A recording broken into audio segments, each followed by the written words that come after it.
Muchas gracias, Stephanie. Buenas tardes a todos. Bueno, en esta oportunidad, como está indicando Stephanie, me voy a estar a cargo del primer tema para este curso.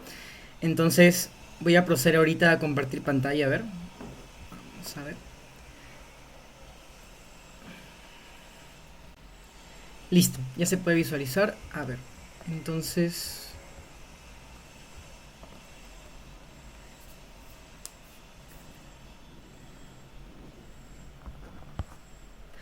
Bueno, en primer lugar, darle la bienvenida a todos, así como también se ha hecho anteriormente, por respecto al curso que vamos a llevar a cabo. En este caso, no sin antes, bueno, a ver, agradecer también a los auspiciadores que han estado llevando a cabo este proyecto también para apoyar en ese caso la iniciativa para este curso y también difundirlo a todo tipo de personas para que pueda llegar a una gran variedad de estudiantes, egresados de diferentes universidades y países. Y bueno, más bien en este caso daríamos entonces comienzo ahora sí a lo que sería correspondiente al curso de metagenómica, al curso internacional teórico práctico de análisis metagenómico, para lo cual primero vamos a abarcar, como estaba indicando Stephanie, la parte teórica. Para el día de hoy vamos a abarcar dos temas teóricos, uno brindado por mi persona y otro por mi compañera Ana Romaní.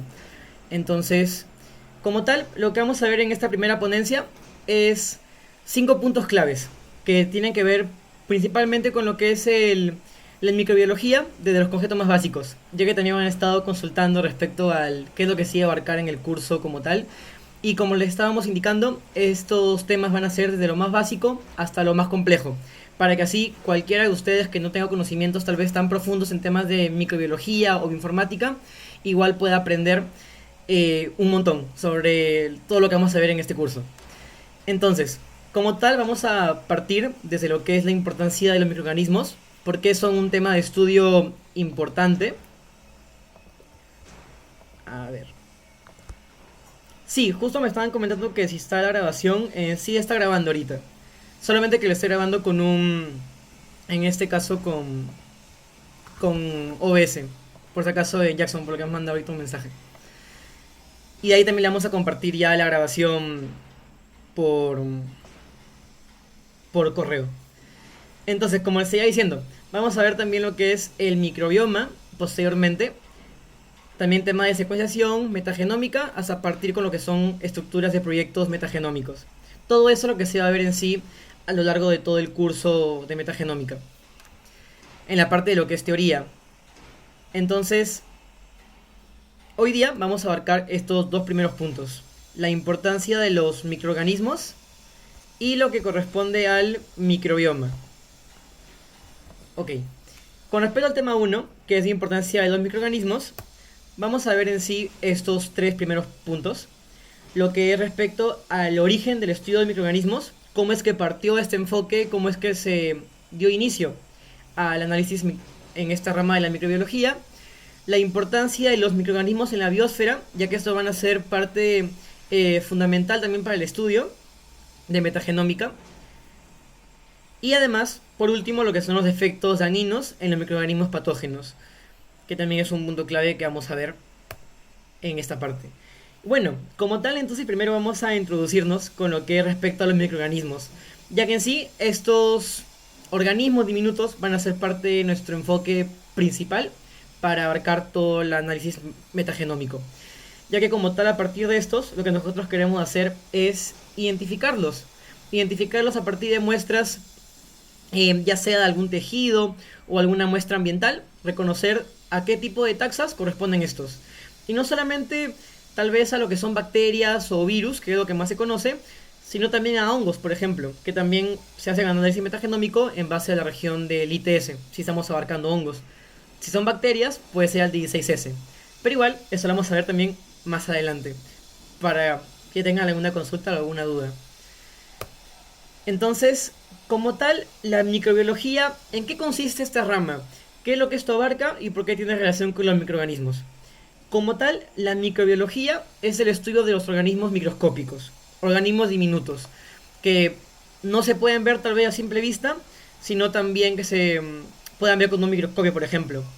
A ver, acaban de preguntar en el chat si es que vamos a tener acceso a las diapositivas. En ese caso sí también se le va a compartir, ya por separado, ¿no? De cada clase, de cada tema, se va a compartir por correo también. Ujú. Gracias también por comentarlo, Jackson. Entonces, la microbiología va a derivar de tres palabras griegas, lo que es micros, bios y logos. Ya que lo que es micros es pequeño, ya que estamos abarcando organismos pequeños, como le decía, que no se van a ver a simple vista con el ojo humano, probablemente con un microscopio más seguro. Y también implica la palabra griega de bios, vida, porque obviamente estamos abarcando organismos vivos, aunque bueno, también está el caso de los virus, pero que igual, al menos con lo que se definió con esa terminología, es que está abarcando lo que son también esta palabra griega de bios. Y logos, que es de ciencia, ¿no? Que es el estudio de la ciencia. Entonces, prácticamente al juntar estas tres palabras, es que va a significar el estudio de la vida microscópica. Eso es lo que estamos viendo. Y también puede estar la pregunta, ¿no? Si es que estos organismos microscópicos son animales, vegetales o hasta minerales. También puede surgir esa pregunta, por ejemplo. Entonces, como tal, va a abarcar, ya sea también, en este caso, lo que son seres diminutos. Pequeños seres vivos que individualmente son demasiado pequeños para verlo a simple vista, lo cual les estaba indicando anteriormente, ya que estos pueden verse más que nada con microscopios, ¿no? Y no solamente va a incluir bacterias y virus o hongos, también va a incluir lo que son protozoos y algas microscópicas. Entonces, como tal, va a abarcar una gran variedad de organismos en este estudio. Y es por eso, como les decía, que para hacer un análisis metagenómico, un estudio bioinformático, se va a poder abarcar diferentes tipos de taxas, de diferentes tipos de microorganismos, con tal que esté siendo parte de este criterio, ¿no? De esta definición, que es la más general en base a esta rama.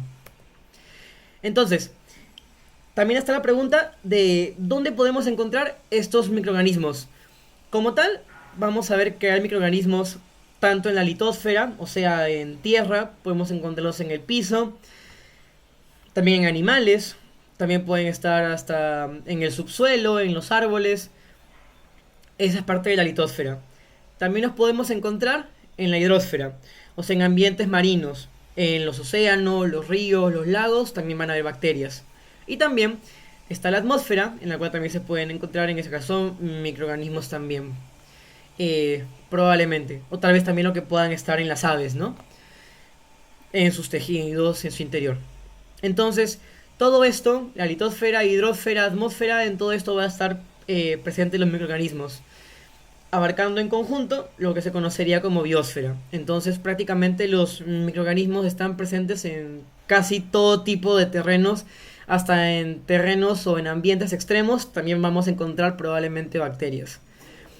Todo en lo que abarca la biosfera. Entonces, como tal, va a implicar una gran variedad también de microorganismos, bacterias, virus, hongos, etcétera. También tenemos que las bacterias presentan una amplia aplicabilidad, aplicación en lo que es el tema de la industria. Y es un enfoque por el cual también se suele abarcar lo que es el estudio en bacterias, por toda la aplicación, por todo el uso que tiene. Ya sea, por ejemplo, en el campo de la medicina, para lo que es el estudio en el diseño de vacunas, en base o contra cierta bacteria, contra cierto virus. También sirve eso, o hasta por el simple hecho de poder generar estas bacterias modificadas genéticamente para que puedan generar tal proteína que pueda ser usada en una vacuna, por ejemplo, también está ese caso. También pueden estar presentes en materiales biológicos. Se pueden usar las bacterias para generar biofilms y estos puedan también ser útiles para lo que es la investigación, para generar también materiales en base a seres vivos, ¿no? Que en ese caso son bacterias, por ejemplo. También se puede usar para el campo de la agricultura, para favorecer el desarrollo de ciertos cultivos, así como también para que sean alimentos para, en este caso, algunos animales marinos, por ejemplo, también puede ser eso. También puede permitir el diseño de químicos industriales, también se usa para esas, ya para un ámbito más industrial por el lado de la química, para generar también enzimas, ya sea por Escherichia coli u otro tipo también de bacterias, así como participar en manipulaciones genéticas, ya que, por ejemplo, está lo más conocido actualmente, que es lo de CRISPR-Cas con recombinación, que las bacterias también pueden formar parte de este proceso para modificar cierta porción del ADN, reemplazarla por otra, y así para lo que es terapia génica también. Y bueno, dentro de lo que es industria también destaca en Chaim Weizmann, porque es uno de los también precursores, en este caso, de lo que es a nivel del uso de bacterias para las industrias. Y bueno, justamente como estamos hablando también de ya de autores, de personajes históricos, es que la microbiología presenta una amplia historia, presenta una muy extensa línea de tiempo. Es por eso que ustedes si hasta buscan en internet alguna línea de tiempo o historia de la microbiología, lo dividen hasta por partes, por ramas, porque de por sí es muy extensa. Entonces, al menos en lo que más importante consideré yo que podríamos saber abarcar así a grosso modo, es tal vez un contexto histórico, al menos en lo que también he encontrado en algunas presentaciones que ya he visto, es que parten desde lo que son más de 4.000 millones de años, ya desde el simple hecho de que ya existían las bacterias. Desde ahí ya estaban como tal haciendo historia. Desde ahí estaban ya prácticamente evolucionando, interactuando entre sí y favoreciendo o alterando nuestro entorno también. Hasta que bueno, ya yéndonos a un aspecto mucho más reciente, en, desde esa época, de hace 4.000 millones de años, ya estaban las bacterias presentes en la Tierra. Pero recién hace unos...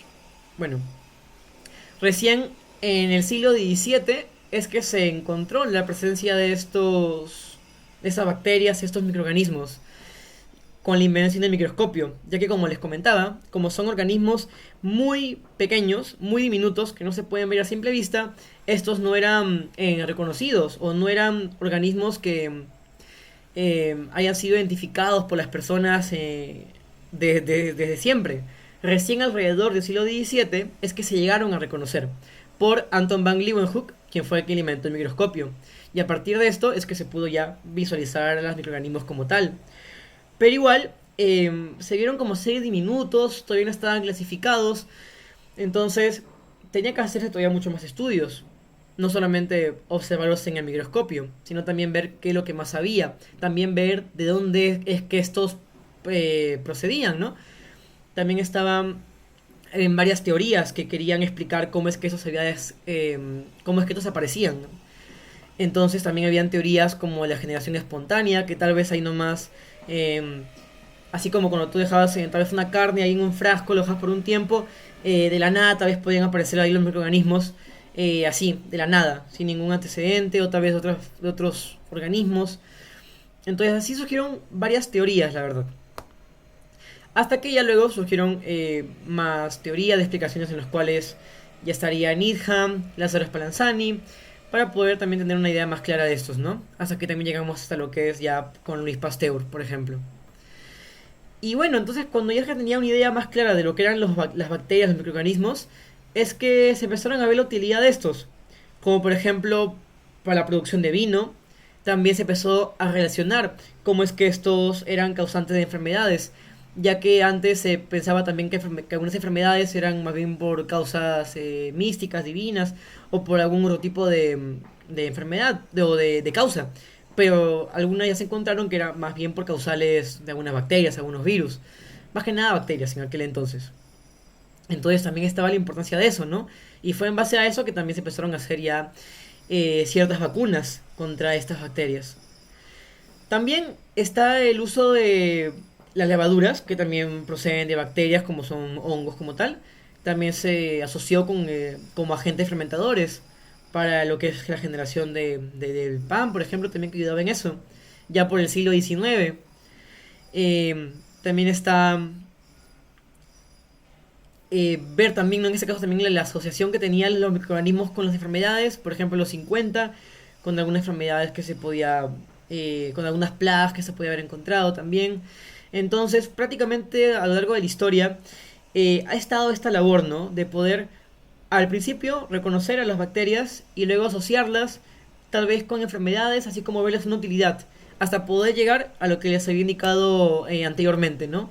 Que esto ya es prácticamente un resumen de toda la utilidad que tienen las bacterias hasta ahora y cómo ha sido desarrollada a lo largo de la historia. Entonces, como tal, los científicos han tenido esa labor, tanto de investigar las bacterias, desarrollar mecanismos de prevención y ya posiblemente tratamiento, ¿no? Si lo vemos por el lado más de la medicina. Ya que también en los hospitales, debido a estas bacterias que causaban enfermedades, se adoptó el uso de antisepsia, inmunización, quimioterapias, las vacunas, así como también la identificación de la penicilina a partir de los hongos, ¿no? Por Alexander Fleming. Y así como tal, serían muchos más temas por abarcar en la historia, solo que por temas de tiempo, al menos esto es lo más general o importante que se suele ver en temas de clases de microbiología general. Y así es como también llegamos a la actualidad, ya que por un lado tenemos a las bacterias, los microorganismos que fueron descubiertos y su utilidad que tienen estos. Pero por otro lado, al mismo tiempo la historia, ya por el siglo XX, fue también abarcando otras áreas de la ciencia, como es el caso de la genética, como es el caso del descubrimiento del ADN y su estructura de doble hélice por Watson y Crick en 1953, así como también el desarrollar técnicas para poder secuenciar ese ADN, ese material genético, poder obtenerlo por medio de la secuenciación desarrollada en un principio por Sanger en los 70.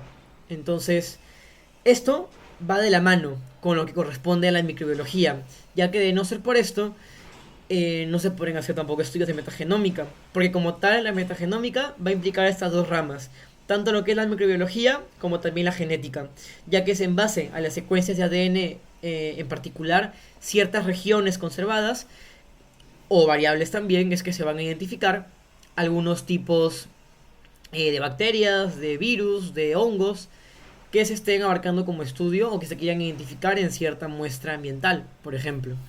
Entonces, por eso que es muy importante también tomar en cuenta ambos contextos, que han ocurrido en tiempos diferentes también, pero que son parte de la historia y que eso va a unirse y ser muy relevante en lo que vamos a ver más adelante.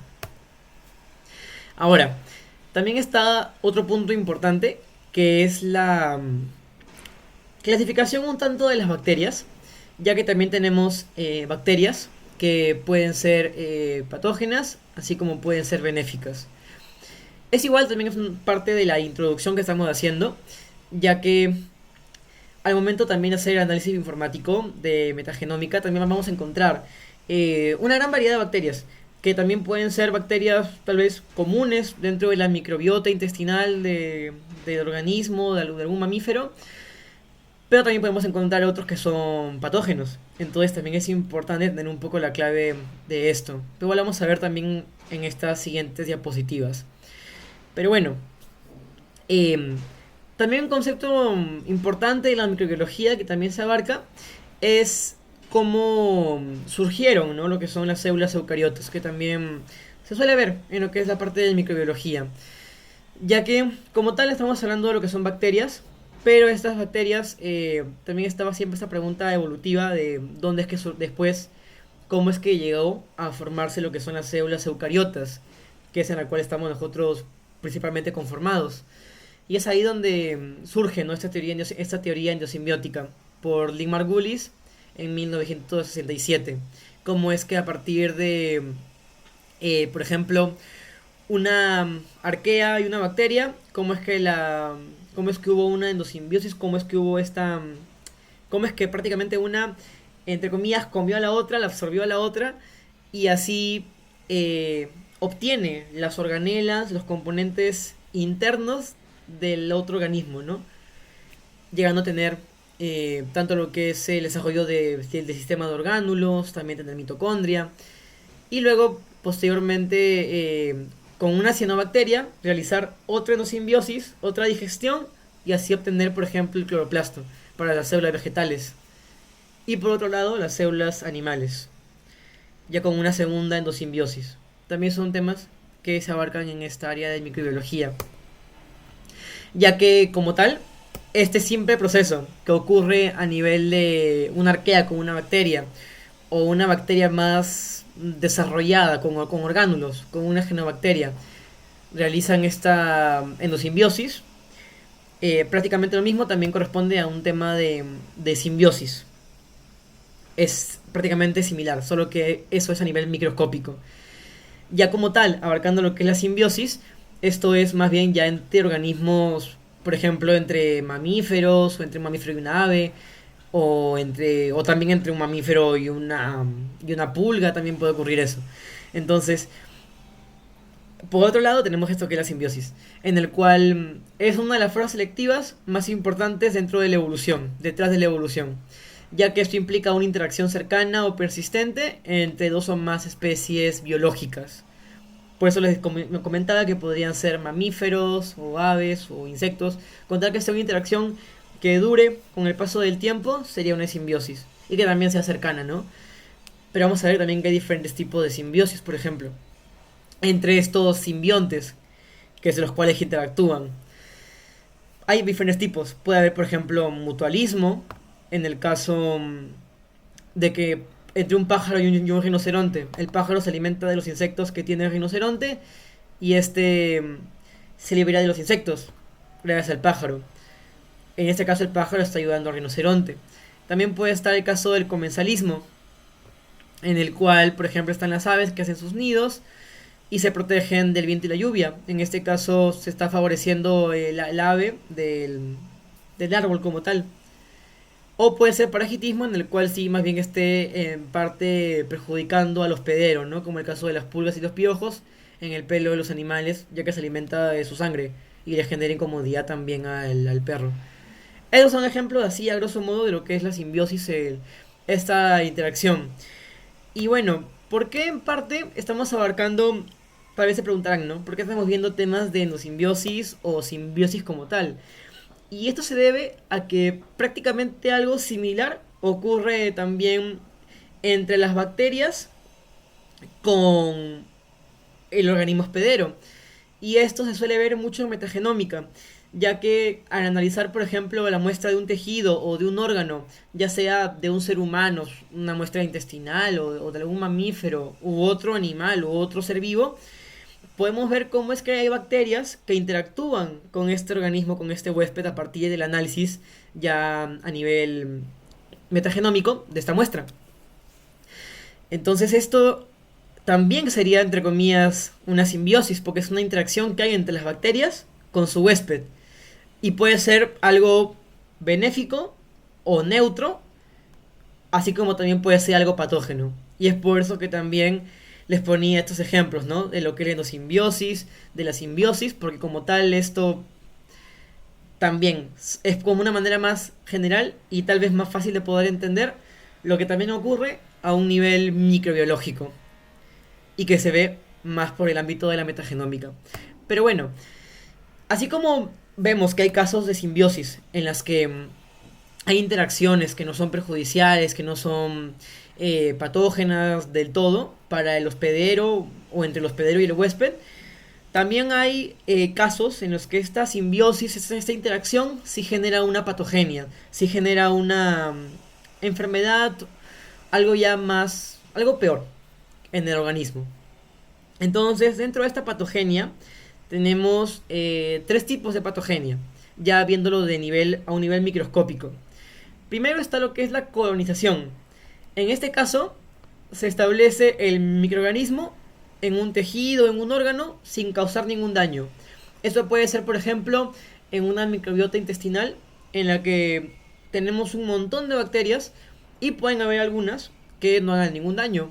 Solamente están colonizando y se han quedado ahí en nuestro organismo, en nuestro tejido del intestino, por ejemplo. Como segundo caso está la infección. En el caso de la infección es cuando ya vulnera las barreras físicas y o inmunológicas del huésped, lo cual ya al afectar el sistema inmune va a ocasionar de hecho que un daño al huésped. Va a vulnerar esas barreras y va a generar alguna enfermedad. Puede ser tal vez el caso de algún virus o también alguna bacteria, ¿no? Que te pueda generar un daño intestinal, una acidez tal vez, como un Helicobacter pylori, por ejemplo. Y por último está la aportación, que en este caso no hay ninguna manifestación sintomática, es más que nada, eres, con valga la redundancia, como un portador, y esto más que causarte algún daño va a ser más bien como una fuente de contagio, que podría ser ya con los virus tal vez como el coronavirus o como la gripe, viéndolo en un estadio en el cual no causa todavía ningún daño o en el cual todavía no se siente eh, algún efecto negativo. O también puede ser en el caso de los pacientes asintomáticos, que son más como portadores, ¿no? Y sería un ejemplo más claro de la portación. Entonces tenemos tres tipos de patogenia que también son importantes para identificar, ¿no? Acorde a las bacterias que podamos encontrar en una muestra. Y también acorde al historial tal vez del paciente o al contexto que tengamos de esa muestra, de ese individuo o ese animal que estemos analizando o el entorno. Entonces, estos microorganismos patógenos son agentes infecciosos que pueden provocar enfermedades en el hospedero, en el huésped. Y también se pueden clasificar, por otro lado, de dos maneras, como patógenos primarios y patógenos oportunistas. Los patógenos primarios son los que pueden causar un daño en el hospedero inmunocompetente, mientras que en el caso de los oportunistas son los que pueden ocasionar un daño ante un compromiso previo del sistema inmunológico. Entonces, dentro de los oportunistas es donde más se encuentra, por ejemplo, la tuberculosis, la neumonía, la candidiasis, toxoplasmosis, infección por VHS, citomegalovirus, etcétera. Serían estos que causan un daño ante un compromiso previo del sistema inmunológico. O sea, en el caso de alguna afección previa que hayan tenido. En cambio, los primarios son los que causan directamente ya el daño en el hospedero. También otros conceptos importantes a tomar en cuenta es la patogenicidad, que es la capacidad que tenga el organismo, el microorganismo, la bacteria, el virus para causar la enfermedad.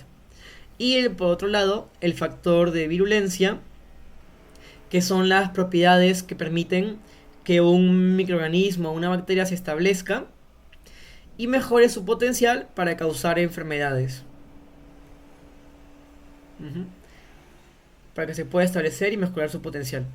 En ese caso del virus o de la bacteria en ese caso. No necesariamente tiene que ser un virus para ello. Ahora, más como les hemos estado hablando, como les he estado hablando de virus, bacterias, por otro lado, también tenemos a los hongos, que también los mencionaba a grosso modo generalmente durante la presentación. Pero no hay que olvidarlos porque también son importantes, también son objeto de estudio, ya que al menos como una experiencia mía en la parte de informática, hemos trabajado en el laboratorio de fisiología molecular, más con lo que son muestras para identificar bacterias, pero de parte de un eh, compañero que me había pedido hacer un análisis con muestras ambientales. Lo que él estaba haciendo, por ejemplo, era, además de identificar bacterias, también estaba identificando hongos. Entonces es por eso que es importante que también se preste atención a este análisis en hongos, por ejemplo, porque también se suele hacer como tema de investigación. Y ahora, ¿qué son los hongos? Como tal, estos también son causantes de enfermedades. Es por eso que también se pueden usar para estudios de alguna patogenicidad en algún organismo. Eh, y pueden estar formados ya sea por una o varias células. Y es por eso que también los hongos llegan a ser a veces hasta más visibles, mucho más visibles de hecho que una bacteria o que un virus. Porque ya no solamente son formados por una célula. Y algunos son microscópicos, así como también pueden haber otros que ya al agruparse mucho forman ya eh, complejos mucho más grandes, pero que igual generalmente se ven mejor con un microscopio para identificar mejor sus partes, identificar mejor qué tipo de bacteria, qué tipo de hongo es. Ahora, también por otro lado están las bacterias que los hemos visto. También está su definición, que son organismos procariotes microscópicos formados por una sola célula, a diferencia de los hongos, que también pueden ser multicelulares. Y estas bacterias son hasta más pequeñas que las células de nuestro cuerpo. Y tienen formas muy variadas. Formas esféricas, alargadas como conos, como bastones. O también pueden formar también hasta complejos de varias esferitas y así. También algunos tienen flagelos, otros tienen cilios, entonces también tienen formas muy variadas las bacterias. Por eso hay una gran diversidad de estas. Y en tercer caso, los virus, que son agentes infecciosos mucho más pequeños que las bacterias, y estos no son observados tan a simple vista con un microscopio, sino más bien con un microscopio electrónico generalmente. Y bueno, acá también les dejaba una imagen de cómo es que el proceso de infección, ¿no?, que tiene un virus, para los que también quieran recordar o saber también, ¿no? Cómo es que estos se adhieren en la célula bacteriana, en el caso de los bacteriófagos, por ejemplo, cómo es que penetran en la célula, van a ir generando su ADN de los fagos, que ya lo han transcrito, y de ahí van a producir más bacteriófagos que luego van a ser liberados con la lisis. Y ahora, como otro punto, están los protozoos, ya que estos protozoos también son microorganismos, pero generalmente no son tanto foco de estudio para la metagenómica, porque como les indicaba, más es lo que se realiza con bacterias y hongos. Más que nada con esos dos son los que se hacen los análisis. Pero igual, como estamos abarcando una introducción de microbiología, también están como punto de interés los protozoos, que son microorganismos eucariotas que habitan principalmente en el agua, si es que no están en algún vector, ¿no? En algún insecto, en algún mosquito. También, si no están ahí, están generalmente en el agua. Y los protozoos son como depredadores, ¿no? Van a cazar su alimento y luego lo absorben hasta digerirlo. Esto ya es más bien cuando están en su vector, en ese caso un mosquito, e infecta bueno, llega a picar en una persona, ya en ese caso cuando los protozoos van entrando al organismo y empiezan a infectar, por ejemplo en ese caso el hígado, es ahí donde actúan más como depredadores, para colectar su alimento, alimentarse y luego absorber estas células rojas, estos glóbulos rojos infectados. Y así seguir el ciclo otra vez en los mosquitos que lleguen a absorber la sangre de personas infectadas, ¿no? Ya con estos protozoos. Porque estos temas ya se ven más para ámbitos de parasitología también o ya con enfermedades infecciosas transmitidas por vectores más que nada. Y bueno, ya que hemos visto a grosso modo los diferentes tipos de microorganismos, eh, vamos a ver que estos tienen una amplia importancia. No solamente las bacterias, que es lo que más he estudiado o lo que más se ha indicado a lo largo de la historia, sino también los hongos, los virus y los demás microorganismos, ya que son los principales agentes que van a ir transformando la materia en los ecosistemas. Van a ser también factores importantes para permitir el crecimiento de cultivos y la salud del suelo, mediante los nutrientes, minerales que estos se encuentren en el suelo y que estos los procesen. También permite en un ambiente marino el crecimiento de algas y peces. También forma parte de la microbiota intestinal o de la microbiota del útero o de muchos más otros órganos y tejidos animales.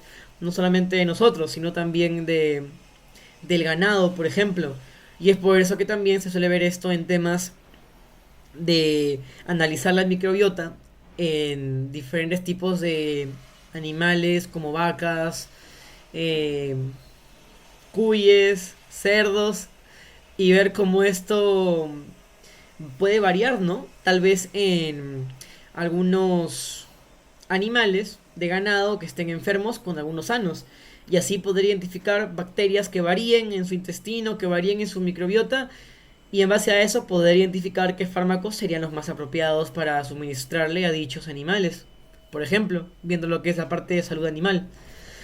También estos microorganismos son útiles como productos alimenticios fermentados para el queso, el yogur y para la degradación del desperdicio de alimentos con los microorganismos descomponedores.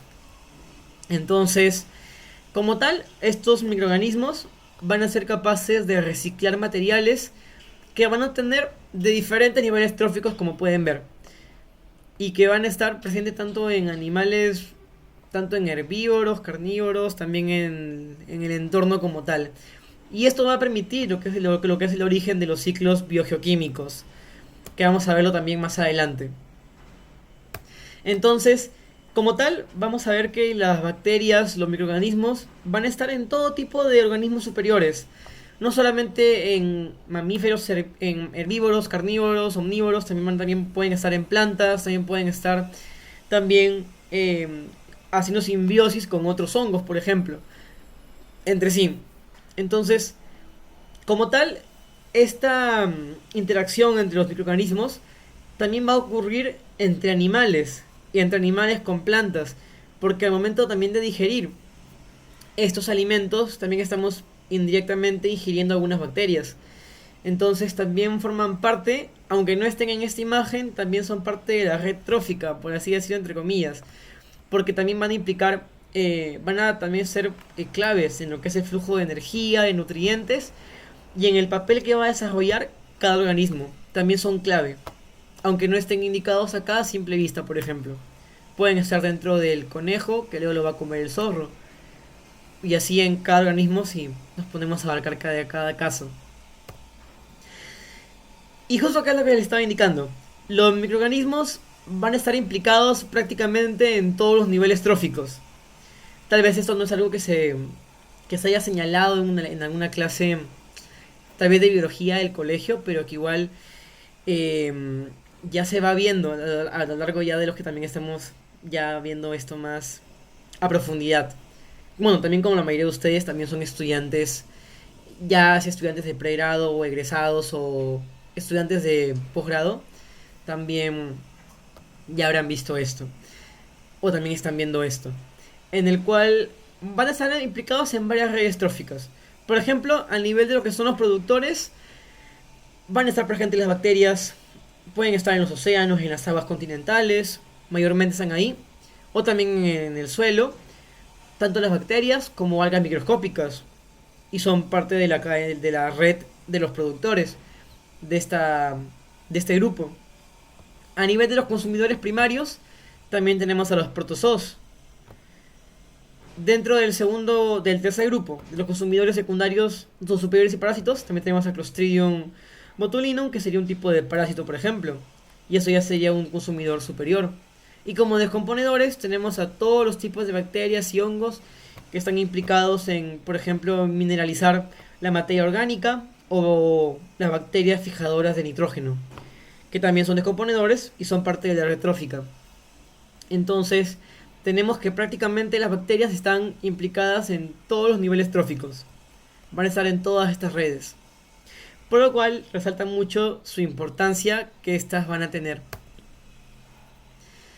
También, eh, justo acá tenemos, por ejemplo, la presencia también de los hongos, de bacterias que pueden estar también hasta en las plantas.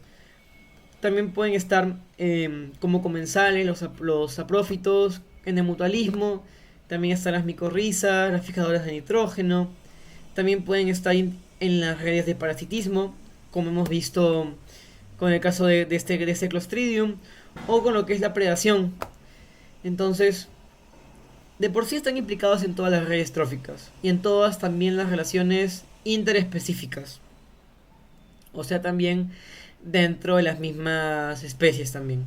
No solamente entre diferentes especies o diferentes tipos de animales. Ahora, justo en esta parte de aquí, de lo que es la red trófica, en la sección de descomponedores, justo lo que está indicando que está presente esas bacterias que fijan nitrógeno o que pueden mineralizar la materia orgánica. Y es que las bacterias como tal van a poder formar parte de diferentes ciclos, como acá les decía, diferentes ciclos biogeoquímicos. Entonces también es algo importante también conocer los diferentes ciclos que ocurren diariamente y que van a procesar diferentes tipos de compuestos, de minerales o de componentes, algunos compuestos químicos. Porque en caso alguno también esté interesado en realizar algún proyecto de metagenómica, pero ya partiendo desde un análisis con muestra ambiental, puede también abarcar posiblemente bacterias que estén implicadas en alguno de estos ciclos. Entonces, viéndolo por ese lado, también es importante conocer ese tipo de bacterias. Entonces, hay varios ciclos. Así como un spoiler o un adelanto, está por ejemplo el ciclo del carbono, el ciclo del nitrógeno, el ciclo del azufre. Esos tres, por ejemplo. Entonces vamos a explicarles así, igual a grosso modo, lo que abarca cada uno de estos. Como tal, el ciclo del carbono va a implicar lo que es ya la asimilación del CO2, ya que como tal, la mayoría de organismos vivos, hasta las mismas plantas también, al respirar, van a liberar CO2, el cual va a ser emitido en el ambiente.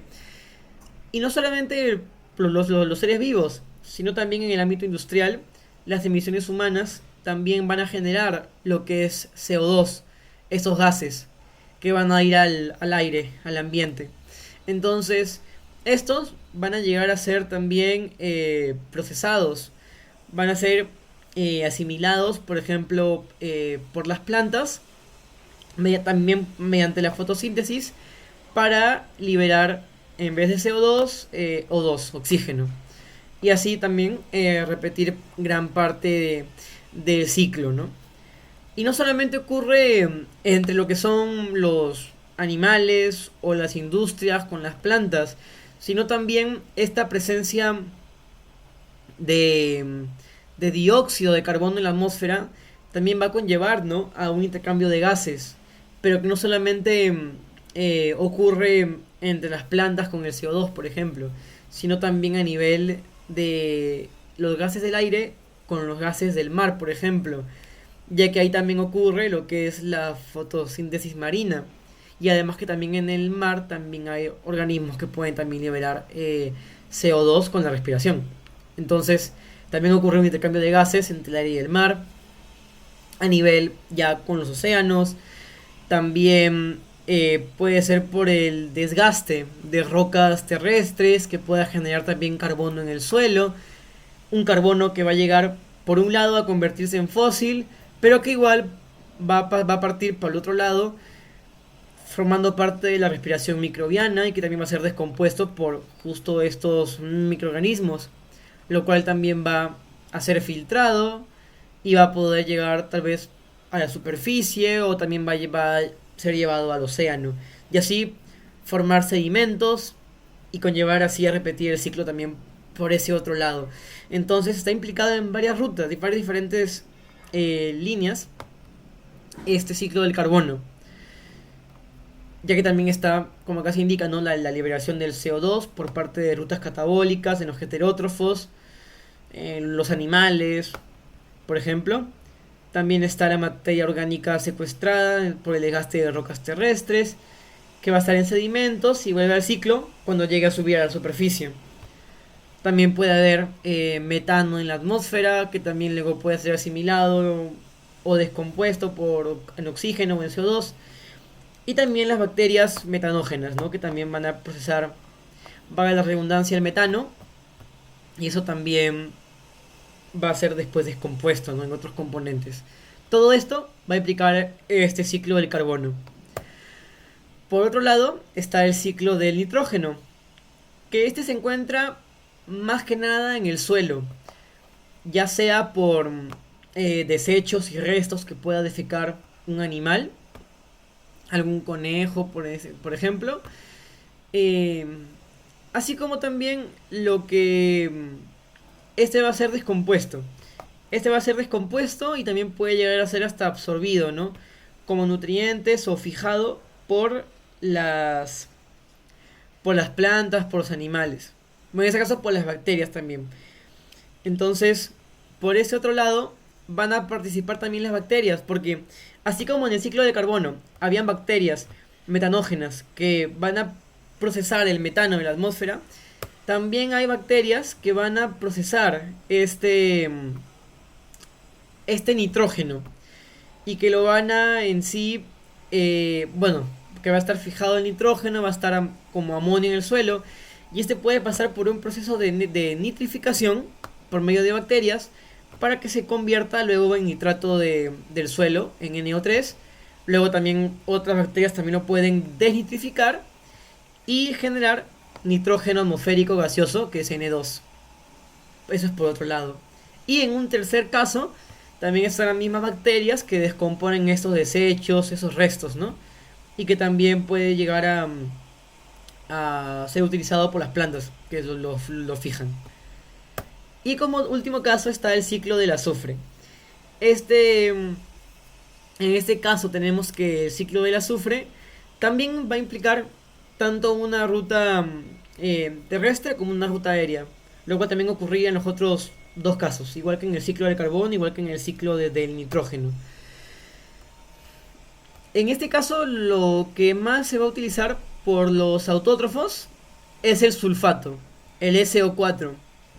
Este SO4 va a ser procesado por las bacterias, por estos autótrofos principalmente, el cual luego va a permitir que este sea procesado, descompuesto ya en componentes, eh, en este caso orgánicos y minerales también. Y estos descomponedores van a liberar el azufre, por ejemplo, como ácido sulfídrico, el cual luego acá tenemos el SH2 que se va a oxidar después en azufre. Y también tanto el azufre como también el ácido sulfídrico también eh, va a ser en este caso convertido, pues no, por las bacterias reductoras de azufre en ambientes anaeróbicos. También tenemos este otro caso, ¿no? Igual también el ciclo del azufre también va a partir tanto de lo que son las industrias, igual por las contaminaciones, así como también por erupciones volcánicas y gases que también generan este compuesto. Y que puede generar lo que es lluvia ácida, y por ende, generalmente por esta lluvia ácida, es que luego llega a caer, ¿no?, la superficie para convertirse en sulfato.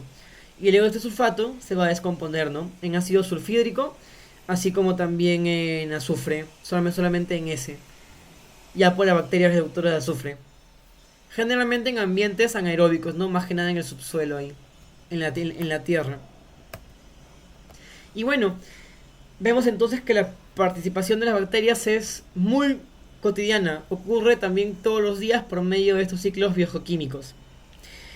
Y bueno, ya por último tenemos una también introducción que también les podemos dar en el ámbito de la taxonomía, ya que esto es muy clave en la parte de metagenómica, porque con ustedes identifican a la bacteria, identifican ya sea también al hongo, también está la pregunta, ¿no?, de qué bacteria o qué hongo es.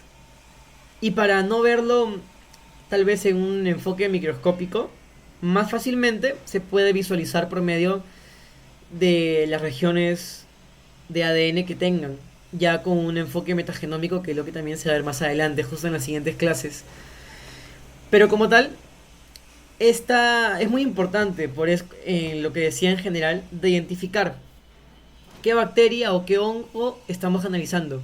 Y para eso es que surge la taxonomía, para poder de una manera u otra clasificar estos microorganismos en base a las propiedades que estos tengan, ¿no? Es así que surge también esto, al menos desde la parte microbiológica. Al menos desde un enfoque tenemos de manera más general, a los protistas, que se decía que incluía esto a las algas, hongos, protozoarios y bacterias. Esto propuesto por Ernst Haeckel en el 1866. De manera general, para ver primero qué es lo que teníamos, ¿no? Dentro de este protista colocaban a estos 4 grupos. Pero después ya surgió lo que es la clasificación linneana por Carl Linneo, en el cual ya se agrupaba estas categorías superiores que se conocen como géneros. Ya no era de manera tan general como solamente protistas, sino ya con grupos más específicos, pero que igual eran diferentes entre sí. También permitió el surgimiento de la nomenclatura binomial en latín, para nombrar no solamente los géneros, sino también su especie al costado. Como por ejemplo ahí teníamos a ver, haciendo un retroceso acá, teníamos a Clostridium botulinum, el cual Clostridium sería su género y Botulinum su especie. Eso sería un caso de nomenclatura binomial, que es lo que surgió con Carl Linnaeus. Y esto ya sería parte ya del lenguaje científico que está adoptado internacionalmente y se aplica en la actualidad. Entonces, a partir de esto es que tenemos la base de la taxonomía, que es lo que se utiliza actualmente. Y además, ya con Robert Whittaker surgieron los reinos. No solamente estaba Protista, que es lo que se había indicado anteriormente con Haeckel. Y eso, porque más bien estos 4 grupos después también se clasificaron en otros grupos más. Ya con Whittaker tuvimos estos 5 reinos, que eran mucho más específicos y más acorde a los diferentes tipos de organismos en estudio con sus características. Teníamos a fungi, el reino vegetal, el reino animal, el reino protista y el reino monera, de los cuales lo que más nos interesaría y de lo que más hemos visto es parte del reino protista, si vemos lo que son algas o protozoos microscópicos, y el reino monera, que implica las bacterias, ¿no? Y las arqueas. Y también, bueno, por tercer lado también está el reino fungi, que también lo podemos ver en la metagenómica si abarcamos lo que son hongos microscópicos a nivel de unicelulares generalmente. Entonces, así como tenemos esos reinos, se van a dar cuenta que falta un organismo que hemos mencionado, pero que no está en ninguno de estos 5 grupos. Y es, en este caso, los virus, ya que estos no forman parte de las clasificaciones taxonómicas porque no son organismos celulares, ya que estos en sí no están compuestos por una sola célula, sino son más bien macromoléculas químicas, conformadas por una molécula de ácido nucleico que puede ser ADN o ARN, la cual va a estar envuelta por una capa de proteína, también conocida como cápside, por ejemplo, también puede estar así. Como el caso del SARS-CoV-2, que también es un virus. Y por otro lado también están los viroides, que no los hemos mencionado mucho porque no es tanto algo que se vaya a encontrar con metagenómica, pero que igual es parte de la taxonomía. No de los 5 reinos, pero que sí es como un adicional, además de los virus. Estos son moléculas pequeñas de ARN circular, como la que vemos acá en esta imagen. Y tenemos como ejemplo a los priones, que son de naturaleza proteica y carecen de material genético, dentro de los cuales se encuentran los causantes de la enfermedad de las vacas locas, por ejemplo. Pero que igual, tanto lo que son virus como viroides no es algo que se vea mucho en metagenómica. Como les indicaba, nuestro objetivo de estudio es principalmente bacterias y hongos. Es lo que más se concierne la metagenómica. Y entonces, esta ciencia de clasificación de los seres vivos va a recibir el nombre de taxonomía. Esta taxonomía va a tener diferentes también conceptos clave. Así como hemos visto conceptos interesantes o importantes dentro de la simbiosis, dentro de la patogenicidad, también hay palabras importantes a tomar en cuenta. Y esto sí es muy importante también. Es muy importante considerarlo para cuando hagamos análisis informático. Porque lo que haremos va a ser clasificar. Vamos a ordenar los seres vivos que identifiquemos en grupos, o en este caso más específicamente en taxones, en función de las semejanzas o parentesco evolutivo. Y en nuestro caso vamos a clasificar a las bacterias acorde a esta región de ADN, que puede ser del 16S o de una región de ITS, en el caso de hongos, para agrupar acorde a dicho material genético la taxa que estamos viendo en este estudio. Eso sería un ejemplo de clasificación. Por otro lado está el concepto de nomenclatura. Nomenclatura es asignar nombres a los grupos taxonómicos de acuerdo con normas establecidas, de acuerdo a lo que ya la comunidad científica ha llegado a un consenso. Esto en nomenclatura podríamos asociarlo más con lo que hizo Carl Linneo y su clasificación binomial. Al colocar un género y una especie, estamos asignando nombres a grupos taxonómicos, pero no solamente a nivel de género o especie, sino también a nivel de familia, orden, clase, filo o división, reino y dominio, las cuales corresponden a las 8 categorías taxonómicas más conocidas, ¿no?, actualmente. Y por último está la identificación, que consiste en determinar que hubo un aislamiento, tal vez de alguna cepa, alguna bacteria particular, que pertenece a un taxón reconocido, que es muy diferente a clasificar, porque en clasificar estamos ordenando en diferentes grupos o taxas, en base a alguna diferencia o semejanza que tenga cierto grupo de bacterias. Estamos clasificando para darles una nomenclatura. En cambio, lo que es identificar es más bien, tú tienes tu cepa o tu muestra en estudio y ahí lo que vas a hacer es inmediatamente identificar a qué taxón reconocido ocurre. Y esto es lo que también se suele realizar más ya en la parte de informática, porque en base a ese alineamiento, a esa correlación entre las secuencias de ADN encontradas en la muestra con secuencias que ya están dentro de la base de datos, en base a ese match, a ese alineamiento, es que vamos a identificar un taxón ya conocido. Eso es lo que vamos a realizar ya prácticamente al final, porque no se podría del todo identificar una nueva taxa. Más lo que estamos haciendo es reconociendo taxas ya identificadas en cierta base de datos. Otro punto es lo que corresponde a la jerarquía, que es algo que ya hemos estado viendo en esta imagen de acá de categorías taxonómicas, ya que como se va analizando es parte de un círculo pequeño que se va englobando a un círculo cada vez más grande, o también viceversa. Entonces estamos abarcando grupos jerárquicos, uno por encima del otro, porque uno va a englobar más ramas que la otra. Ok, entonces, es por eso que es importante saber a qué nos referimos, por ejemplo, con género, con especie, con orden, familia, con clase, con filo, con reino. Porque cuando ustedes, por ejemplo, tengan el análisis de la muestra ya por metagenómica, el resultado que les va a dar el programa es la secuencia junto con su taxón al cual se le ha asociado, y les va a indicar tanto lo que es el reino, seguido por el filo, la clase, el orden, familia, género y especie en algunos casos, porque también suele ser que solamente te arroje hasta el género nada más.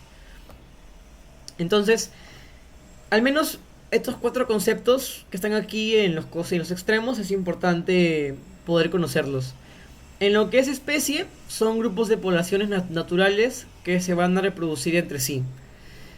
Mientras que si hablamos, por ejemplo, de una especie bacteriana, ya no en un enfoque tan grande, sino más pequeño, va a corresponder a una colección de cepas que van a compartir numerosas propiedades estables.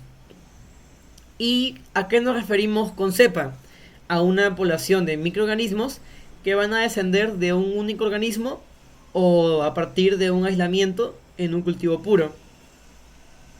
Entonces, en base a este concepto de cepa es que llegamos a lo que es esta colección de cepas que formaría una especie bacteriana, por ejemplo, las cuales pueden reproducirse entre sí y que van a compartir varias propiedades estables.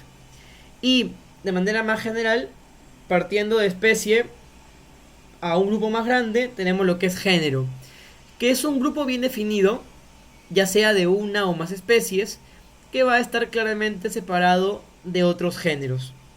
Es una definición que se tiene también a grosso modo de lo que sería un género. Y así, poco a poco se va englobando esos grupos que van a cumplir ciertos patrones para que así formen parte de cierta taxa en la clasificación taxonómica, valga la redundancia. Y por último, un concepto importante también dentro de esta rama de la metagenómica es la caracterización. ¿Y por qué es importante? Es importante porque, como les estaba diciendo, cuando ustedes identifican esta muestra biológica de estudio, ya sea ambiental o de algún tejido, lo que estamos haciendo, así como además de identificar, estamos caracterizando estas muestras biológicas porque estamos, eh, por así decirlo, también identificando, estamos dándole esas características a la muestra en base a las bacterias o hongos que hemos identificado. Eso es lo que estamos haciendo principalmente y eso es lo que va a concernir el enfoque de la metagenómica en pocas palabras, en lo que es caracterizar, darle esas características, esas particularidades que nos van a conllevar a identificar ciertas bacterias u hongos. Y esto es prácticamente la clave de lo que se va a abarcar más adelante. Y el motivo por el cual tenemos que saber identificar, ¿no? Qué tipo de bacterias son las que hemos encontrado, dentro de qué grupo las podemos asociar y en base a eso hacer el análisis respectivo. Y para eso también es que se encuentra como algo muy importante la filogenética, porque va a permitir también realizar este agrupamiento de organismos para que formen parte de cierto grupo, de cierta taxa, en función ya de un punto de vista más evolutivo. Y para eso les puedo también citar un fragmento respecto a la jerarquía taxonómica, que en algún sentido llegó a ser el reflejo de un árbol genealógico, y la taxonomía adquirió de repente una nueva meta, que era la reestructuración de las jerarquías para acomodarlas a relaciones evolutivas. Entonces, este enfoque ya desde un punto de vista más evolutivo es lo que va a conllevar el desarrollo de este tipo de árbol genealógico, pero ya a nivel de organismos de diferentes, ya sean tipos de taxas, desde los extremos, desde la punta de las ramas, viéndolo desde arriba en este caso, de los extremos, serían ya ciertas especies o géneros o ciertos grupos, mientras que cuando vamos acercándonos cada vez más a las ramas principales y yendo más hasta la raíz, es que estamos abarcando grupos cada vez más grandes, taxas más inmensas, conllevando por ejemplo a lo que serían grupos de bacterias, grupos de arqueas o grupos de eucariotas. Y todo este sistema taxonómico recibe el nombre de clasificación filogenética, que es muy importante y que lo vamos a ver más adelante. Y bueno, esto sería la primera parte del curso correspondiente al tema 1 que les quería compartir en esta primera charla. Y bueno, ahora seguiríamos con la ponencia de Ana Romaní, pero por lo que me han comentado sería después de un descanso de unos 10 minutos. Así que, al menos de mi parte, muchas gracias por la presentación que les he realizado en este momento y ya nos estaremos viendo para otra ponencia. Y espero que también sigan pendientes de la ponencia que seguiría ahora de Ana, que comenzaría para las 3:51 aprox. Muchas gracias.